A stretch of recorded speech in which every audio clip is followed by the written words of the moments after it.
Kaya mga kaibigan, ano? Dito naman tayo. So, kain tayo. Nagluto ako ng pritong isda. Ayan, sausawan ng anghang. Yan, sili. Tapos kanin. Ngayon, idol, sa dami-daming ulam dito sa bahay, nag-iisip ako kung ano pang ulamin. Pero yun kayo, meron akong alimango. Diba? May alimango.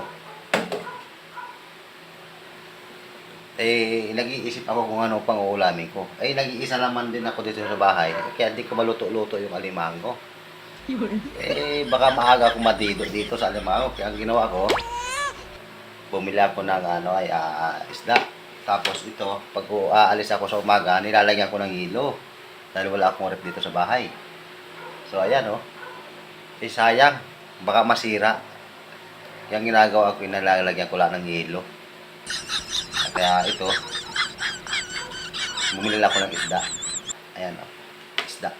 Pinirinito ko na lang at ako'y para magamit, mabaon pa ito bukas.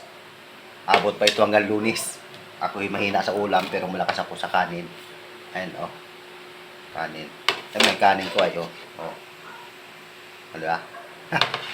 Ayun lamang, yun lang mga idol. Isang magandang gabi sa inyo lahat. Kain tayo mga idol. Yan. Medyo makalat ang bahay mga idol, kaya ito, makalat talaga. Mahirap talaga pagka solo ka dito sa bahay, lalaki, medyo makalat talaga lalaki sa bahay. So, ginagawa ko,